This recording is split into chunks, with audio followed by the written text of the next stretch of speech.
एक बार फिर आप सभी के सामने एक मज़ेदार कहानी पेश है। दिमागी लड़ाई। एक दिन बगदाद के सुल्तान के दरबार में पड़ोसी सुल्तान का दूत आया। यह तो पड़ोसी सुल्तान का दूत है। क्यों आया है यह मैं क्या जानूं। उसने मुझे कुछ बताया तो नहीं। इतने में दूत ने अपनी जेब से खड़िया का एक टुकड़ा निकाला। चुपचाप सुल्तान के तख्त के चारों ओर एक गोल लकीर खींच दी और चलता बना। उसने ऐसा क्यों किया भला? पता नहीं। सुल्तान पर कोई टोना टोटका किया हो या फिर सल्तनत पर। अगर उसके सुल्तान ने जादू वादू करवाया है तब तो हम गए काम से। सुल्तान ने अक्लमंद दरबारियों से सलाह मशविरा किया। उन्होंने उस घेरे का बारीकी से निरीक्षण किया। इस ओर से लकीर कुछ टेढ़ी दिखती है। असल मुद्दा यह नहीं है। इस घेरे का मतलब क्या है यह समझाओ। दरबारी काफी देर तक आपस में विचार विमर्श करते रहे। अंत में बादशाह सलामत बहुत मगजपच्ची करने के बाद भी हम इस घेरे का मतलब समझ नहीं पा रहे हैं। ओफो, मैं बर्बाद हो गया। ऐ खुदा, किन बेवकूफ़ों से पाला पड़ा है। अचानक एक दरबारी को ख्याल आया, बादशाह सलामत होजा को क्यों नहीं बुलवा लेते। इस पहेली को सुलझाना उनके ही बस का काम है। वाह, क्या सुझाया है। होजा तो मेरी सल्तनत का सबसे सयाना आदमी है। ताज्जुब है मुझे अभी तक उसका ख्याल ही नहीं आया। होजा को बुलवाओ। हाँ हाँ, जल्दी से बुलवाओ। जोरों से होजा की पुकार मची। तेज दौड़ने वाले हरकारे उसकी खोज में दौड़ाए गए।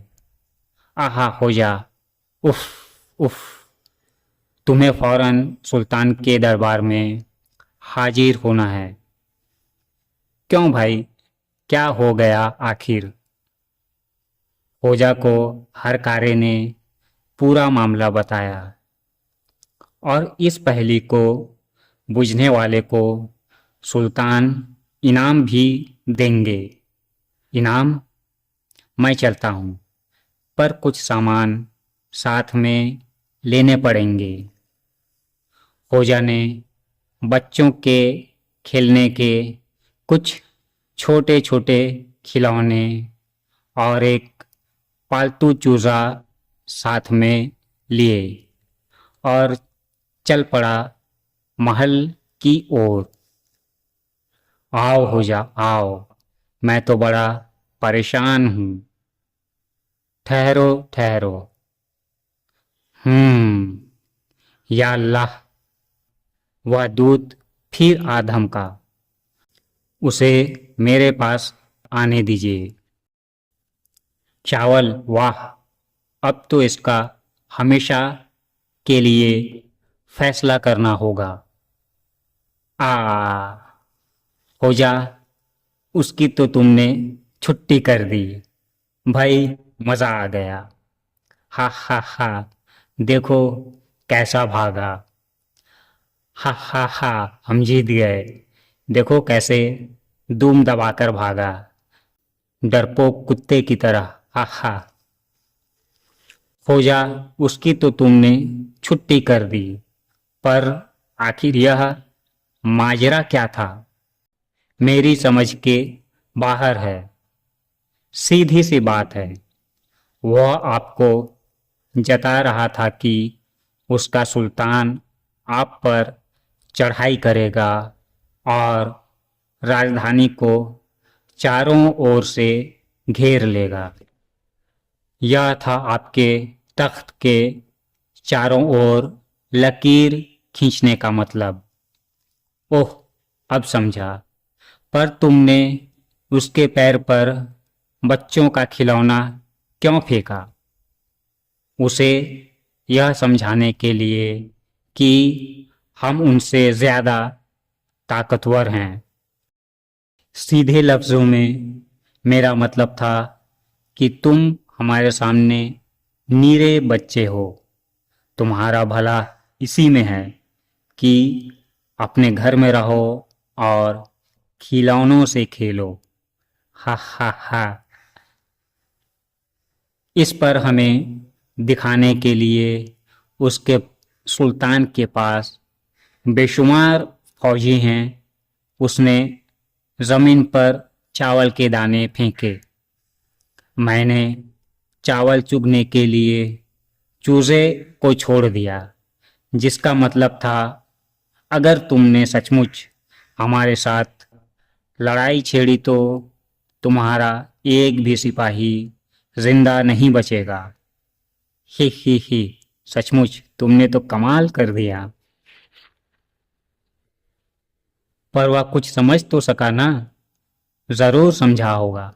आपने उसे भागते हुए नहीं देखा? हाँ हाँ, वह तो देखा था। पूजा, मैं तुम्हें अपना वजीर बनाना चाहता हूँ। नहीं बादशाह, सलामत, शुक्रिया।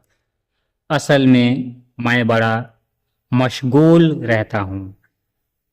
और यह कहते हुए होजा चल दिया और घर आकर मशगूल हो गया आराम करने में, हमेशा की तरह।